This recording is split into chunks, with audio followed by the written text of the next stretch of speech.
Parce que si tu es vieux, même tu as une pension de 1500 euros par mois, si ta maison elle est payée, tu as zéro. De faire en sorte que cette vie de misère qui nous attend d'ici quelques années arrive le plus tard possible. Parce que bon, nous on part d'un postulat, c'est que rien n'ira forcément mieux, que ce soit au niveau de la santé, que ce soit financièrement. Donc je pense que la meilleure chose qu'on peut faire pour s'assurer un avenir plus calme et plus paisible, c'est la liberté financière. Moi, j'aurais tendance à te dire que l'immobilier est, selon moi, une super solution à mettre en place. Et certainement davantage que la bourse. Je le vois avec les gens qui s'entraînent autour de moi. Je parle à des papas je parle à des pères et des mères de famille qui me racontent un peu ce qu'ils ont vécu. J'ai aussi des gens autour de moi qui regrettent de ne pas avoir placé leur argent quand ils étaient plus jeunes, qui me disent: «Tu sais Antoine, aujourd'hui j'ai 60 ans, je me rends bien compte de la retraite que je vais avoir, de la fin de vie misérable que je vais avoir et si j'avais su, j'aurais placé mon argent». Le fait d'avoir ta résidence principale qui est payée quand tu es vieux, tu es protégé de la précarité. Qu'est-ce que j'entends par précarité? Te retrouver globalement à la rue.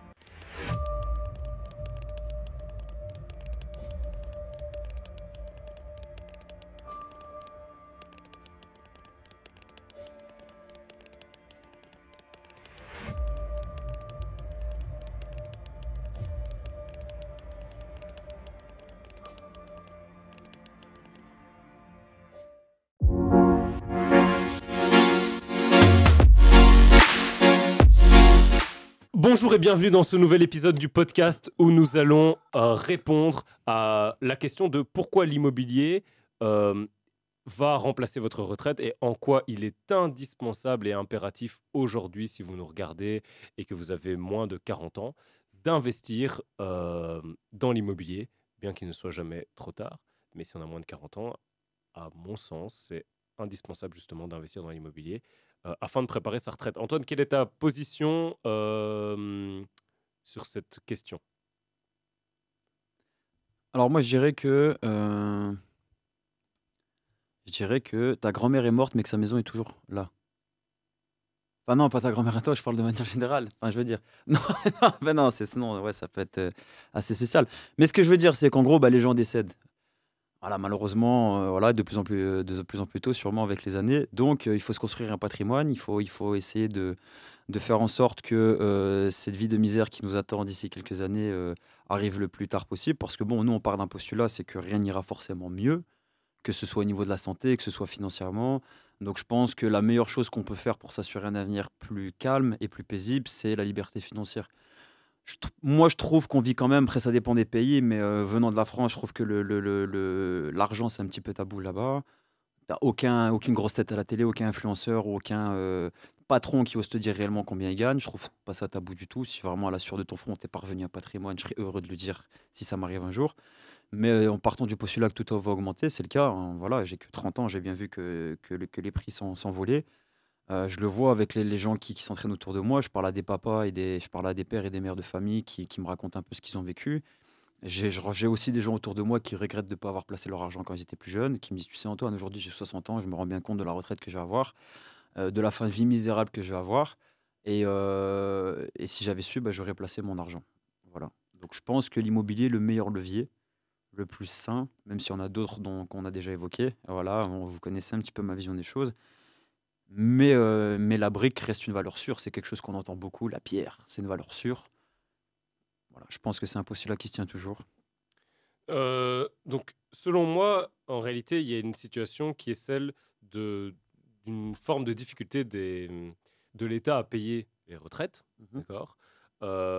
Et donc dans ce contexte-là, tout simplement parce qu'il y a trop peu de travailleurs par rapport aux gens qui sont à la retraite et que donc il faut payer Mmh. et lié à la pyramide des âges, au vieillissement de la population, on va se retrouver justement dans une situation où il va y avoir de plus en plus de retraités et de moins en moins de personnes qui travaillent pour payer ces retraites. Et donc, dans ce contexte, justement, les États ont la volonté et ont commencé à mettre ça en avant. Ça dépend évidemment des mouvements politiques, mais le fait d'encourager les gens à créer justement un système de retraite par capitalisation. D'accord. La retraite par répartition, c'est des gens travaillent, ils payent la retraite de gens qui sont à la pension. Et la retraite par capitalisation, c'est lors de tes années de travail, tu vas justement capitaliser, mettre de l'argent de côté d'une certaine manière pour prendre en main ton avenir futur. Ce qui est très important, c'est que à partir du moment où c'est l'État lui-même qui te dit qu'il faut mettre ça en place, Faut pas le faire. si justement, selon moi, c'est qu'il faut le faire. C'est-à-dire, il a toujours été impératif de prendre en main son avenir financier. Mais si aujourd'hui l'État te dit, tiens, il faut que tu fasses cette retraite par capitalisation, parce que nous, on voit que c'est compliqué, on va quand même continuer la retraite par répartition, en tout cas le temps qu'on peut. Mais derrière, il faut quand même que tu mettes quelque chose en place. Les gens aujourd'hui qui ne le font pas, c'est totalement suicidaire et irresponsable en réalité. Mhm. Parce que l'État aujourd'hui te dit, mets ça en place. Sinon, nous, demain, on n'est pas sûr de pouvoir t'aider. D'accord? Après, est-ce que ça les arrange pas aussi dans le sens où, écoutez, nous, on peut plus faire ça bientôt, donc démerdez-vous et nous, on paye plus rien. Ça arrange bien tout le monde aussi de plus donner de l'argent. Tu vois ce que je veux dire? Mais d'accord, mais admettons, mais et alors? Mm. Si l'État te dit ça, ça veut dire qu'il pourra peut-être plus te le payer à un moment Non, donné. moi, ce que je dis juste, c'est qu'il faut Mais si tu fais préparer, rien, mais peut-être pas comme eux voudraient que toi, tu le prépares. Les justement, conseils financiers, tu sais euh, bien ce qu'on en pense de manière oui, mais générale. d'accord, mais c'est pas tellement ça la question. C'est l'État te dit aujourd'hui, il faut mettre quelque chose en place. Mhm. Et donc la question à se C'est ce poser, qu'on dit c'est aussi. Ouais, bien sûr. qu'est-ce que les gens Peuvent. mettent en place Ah. et Mm. qu'est-ce qu'ils peuvent mettre en place? Si aujourd'hui on ne met rien en place, c'est alerte rouge. Mhm. Il faut absolument implémenter. Beaucoup de gens aujourd'hui ne mettent rien en place. Ils ont juste acheté leur résidence principale, éventuellement, mais après, ils n'ont pas d'investissement. Ils ont peut-être de l'argent de côté, peut-être 6 mois, 12 mois d'épargne, mais il n'y a pas d'investissement qui a été Mm. réellement fait. Aujourd'hui, regarde autour de toi, interroge des gens qui ont 20, 30, 40 ans. Est-ce que tous ont mis vraiment quelque chose d'actif en place pour arriver à quelque chose plus tard? J'ai très peu de gens autour de moi qui parlent d'investissements globaux, investissement de manière générale. On parle pas de mettre 1000 euros dans la crypto pour vouloir en faire 15 000. Hein. Non, non, non, mais de trouver un système de dépendre de personne une fois que ta retraite est actée. Mais je connais peu de gens qui font ces placements dans l'optique de la retraite. Je connais des gens qui font des placements parce qu'on ne sait jamais. Mhm. Mais j'ai très peu de gens autour de moi qui me disent putain, Antoine, peut-être la retraite, on va pas me la payer, tu vois. Et ça va plus loin, on en avait déjà discuté. Moi, si j'ai commencé à m'intéresser à tout ça, c'est parce que je pense avant tout à la retraite de ma maman, par exemple, tu vois.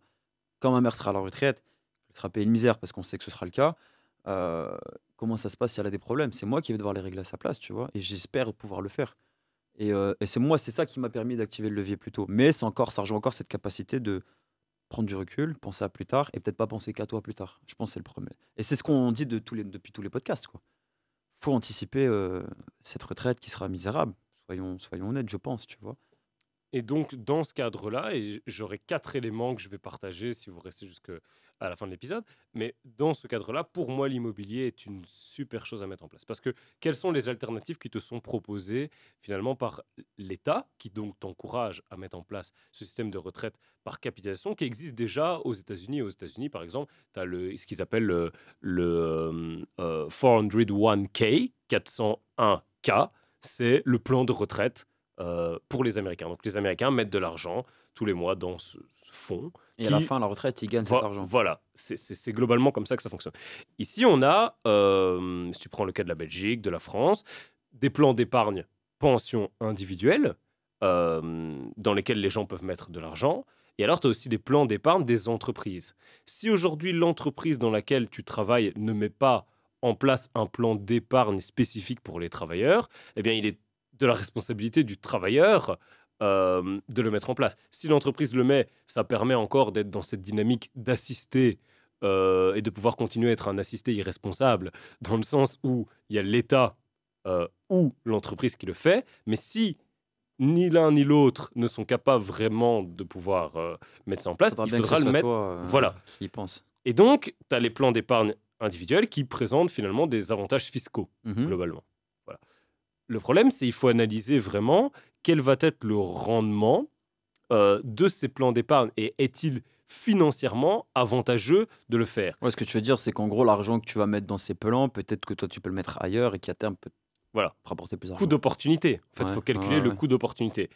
Et moi, j'aurais tendance à te dire que l'immobilier est, selon moi, une super solution à mettre en place. Et certainement davantage que la bourse. On pourra revenir dans un épisode sur le pourquoi l'immobilier rapporte plus d'argent que la bourse.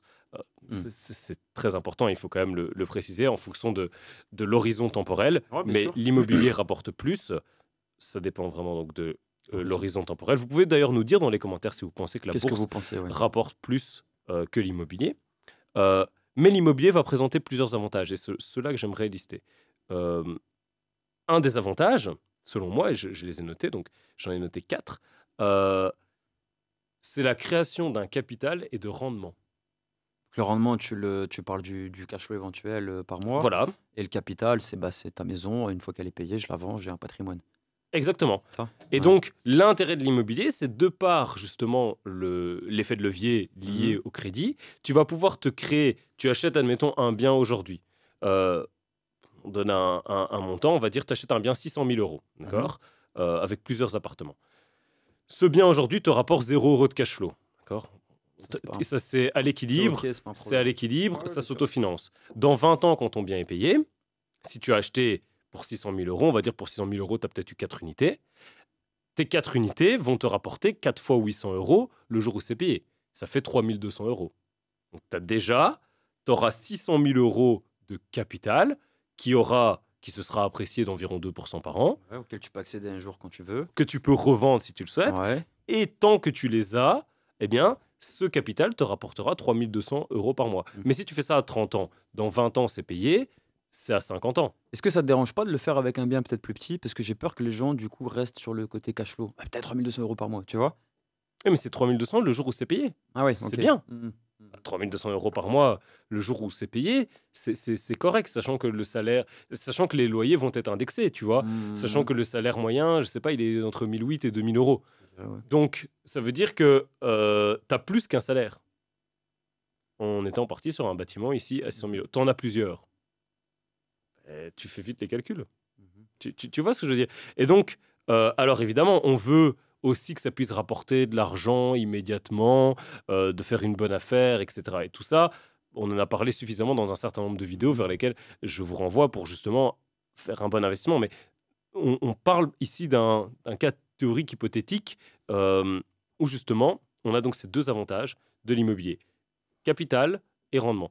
Et Mhm. pourquoi le rendement, c'est bien? Parce que les gens ont été habitués, c'est la mentalité salariée d'une certaine façon, qui est celle d'avoir un revenu tous les mois. Mhm.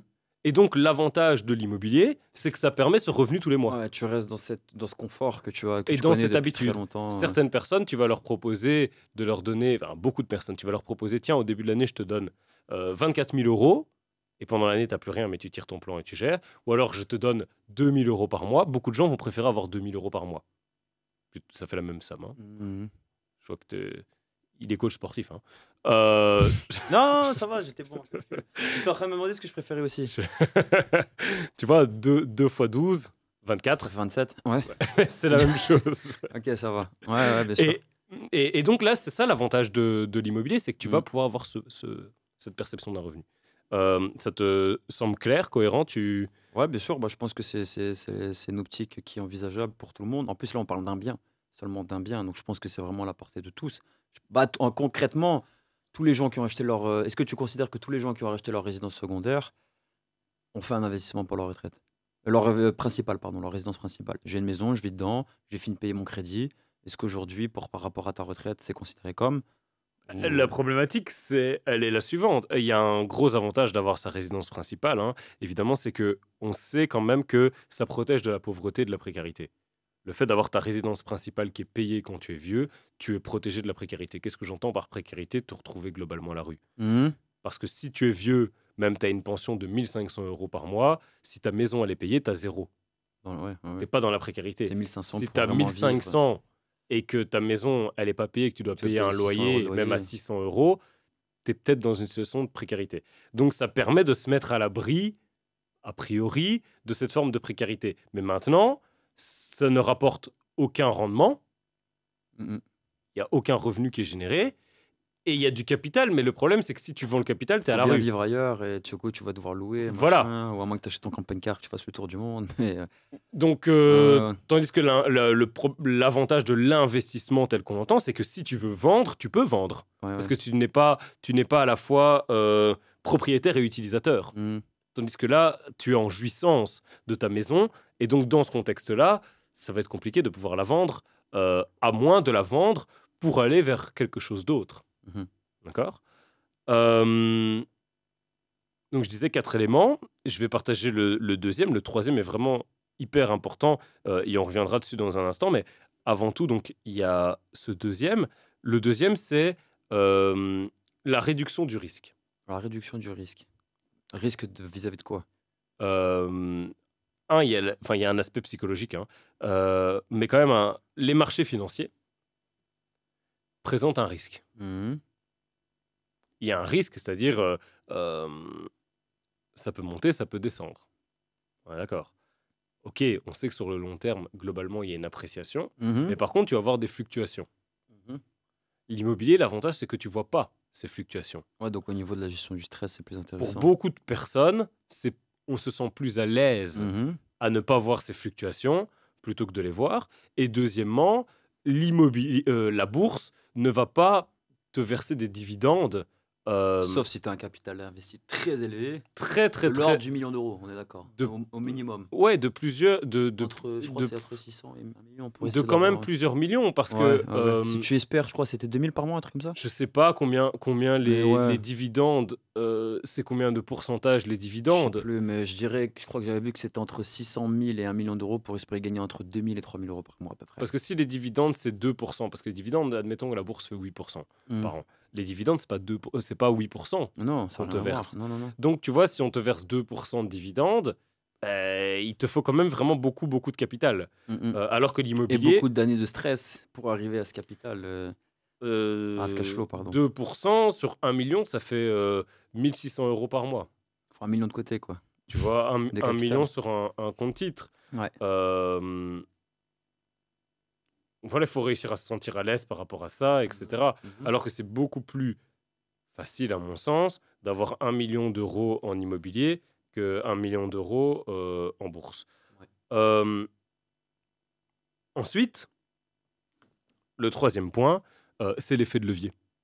L'effet de levier de l'immobilier. L'effet de levier qui est possible avec l'immobilier, qui évidemment n'est pas L'investissement possible avec la bourse. si l'investissement si, mais beaucoup plus risqué. C'est un autre voilà, c'est une autre façon de faire la bourse, mais personnellement, je Le le conseillerais problème à avec personne. l'effet de levier en bourse, c'est que tu risques de te faire liquider. Ouais, tu peux perdre le double, enfin On te peux liquide, gagner on beaucoup te plus. liquide ta position. Tu peux gagner beaucoup Oui, plus, mais on mais va tu te perds aussi liquider, beaucoup on va plus. te liquider ta position, c'est-à-dire on va te dire, tiens, aujourd'hui il faut remettre autant d'argent parce que t'as trop perdu, parce que t'as joué avec, enfin, t'as joué avec un effet de levier, Mmh. et soit tu remets de l'argent, soit on te vend tes actions, une partie de ton portefeuille, au prix le plus bas en réalité. Ah donc tu es perdant. Voilà, alors que l'immobilier, on va pas te le vendre comme ça au prix le plus bas. Et puis c'est très rare, je pense, quand même dans l'immobilier qu'il y ait de la dépréciation, je pense.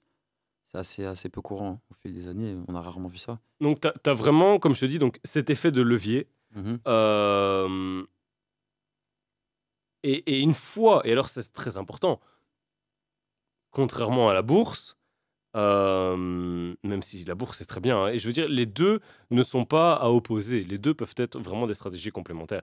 Mais l'avantage, c'est qu'une fois que tu as investi, tu n'as plus rien à faire. Mmh. Tu vas me dire en bourse pareil, mais souvent en bourse, on parle de tu vas investir tous les mois en DCA, une nouvelle somme. un investissement Sauf que passif, dans régulier. l'immobilier, une fois que tu as payé tes droits d'enregistrement, que tu as payé ton apport suffisant pour faire ton investissement, tu ne dois plus mettre d'argent. Ouais, en termes de gestion financière, il y a plus de travail à faire. C'est une gestion autre, mais il y a plus de Voilà. travail à faire financièrement. Et donc, tu n'es plus obligé. Ouais, Une fois mm. que c'est fait, c'est fait. Tu ne dois plus remettre de l'argent, entre guillemets, dans la machine. Ça, c'est quand même un gros avantage. Et alors, comme je disais, dernier point, et là, c'est plus, ce ne sont pas des avantages, mais ce sont plutôt des erreurs. Il y a 2 erreurs fatales pour moi dans l'immobilier. C'est la sous-évaluation des besoins.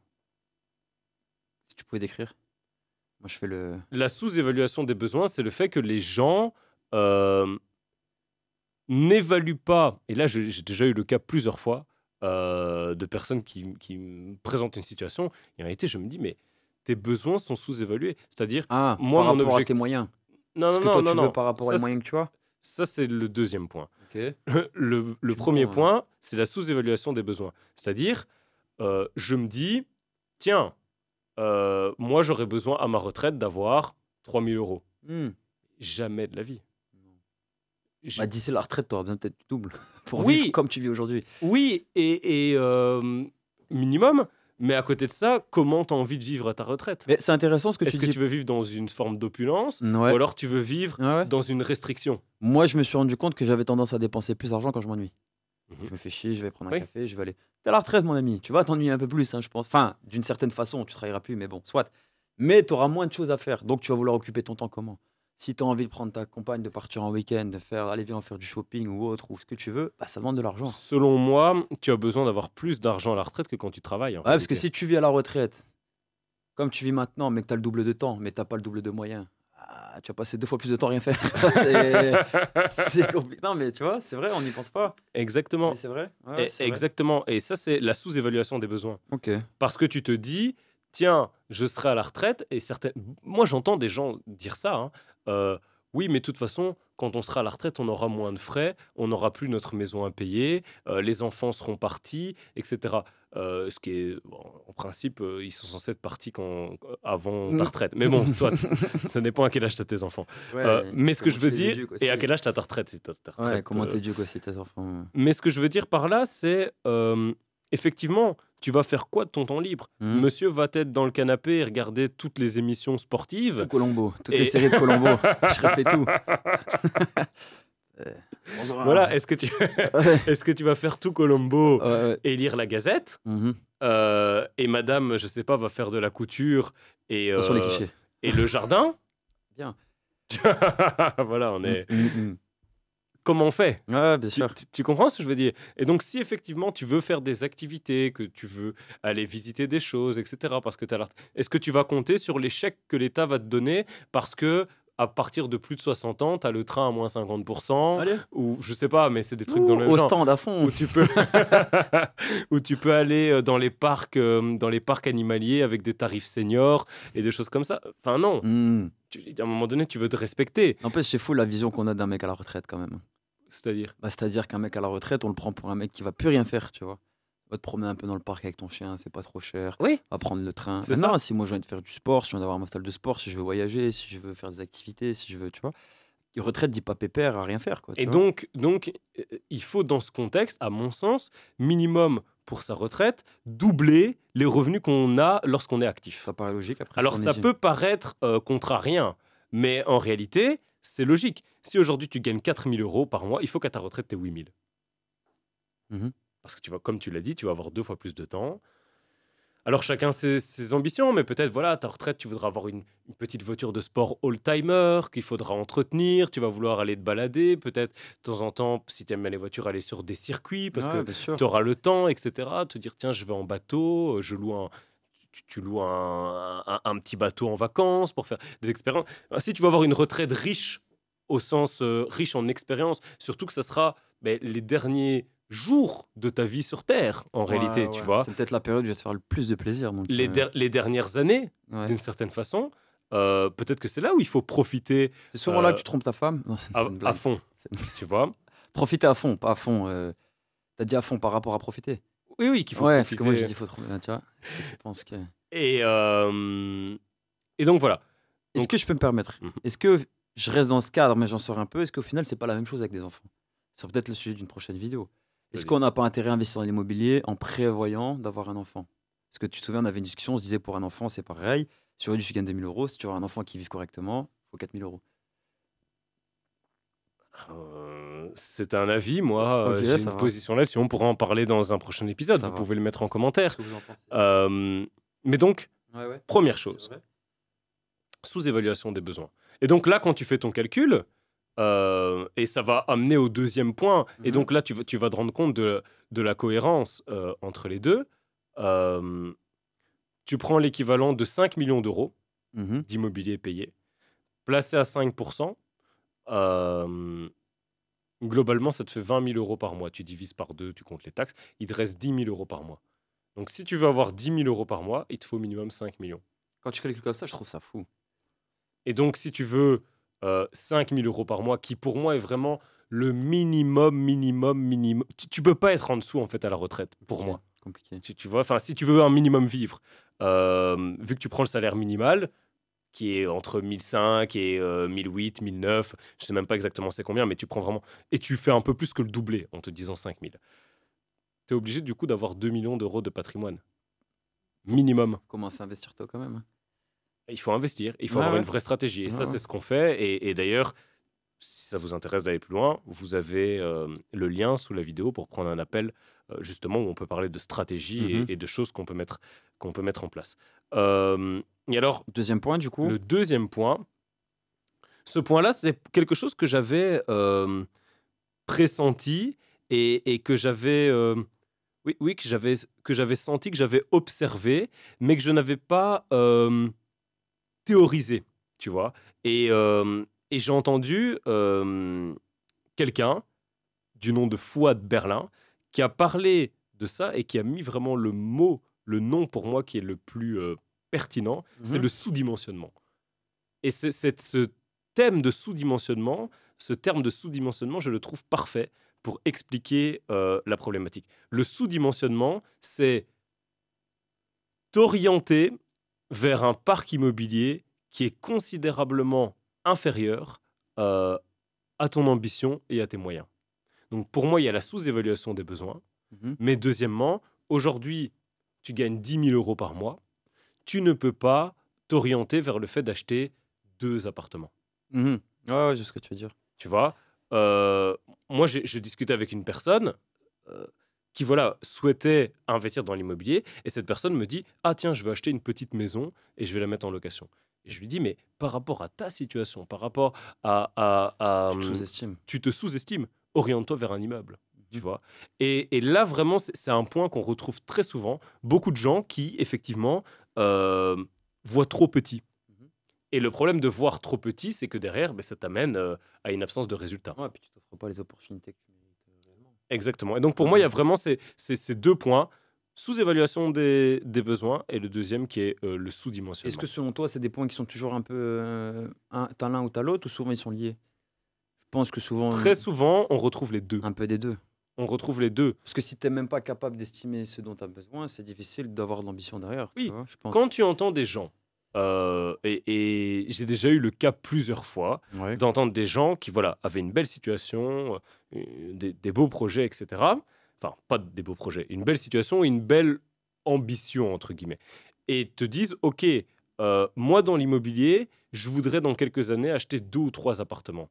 Mais est-ce que tu as calculé 2 ou 3 appartements, combien ça va te rapporter le jour où c'est payé? Et est-ce que ça correspond aux besoins qui sont les tiens? Et là, ça fait exactement écho à ce dont on parlait avec l'épargne. Mhm. C'est exactement la même chose. Mhm. Il y a toujours cette première approche qui est l'approche de réflexion, d'analyse, de théorisation, et puis cette phase d'action. Mhm. Mais si tu omets cette phase d'analyse, d'observation, de calcul en Passera amont, pas. tu vas mettre les mauvaises actions et donc en Ouais. réalité, tu vas orienter ton énergie au mauvais endroit. Mhm. Parce que tu vas te dire, OK, j'ai besoin d'avoir 2 ou 3 appartements. En fait, tu aurais fait les calculs, tu te serais dit non, en fait, j'ai besoin d'avoir 5 ou 6 immeubles.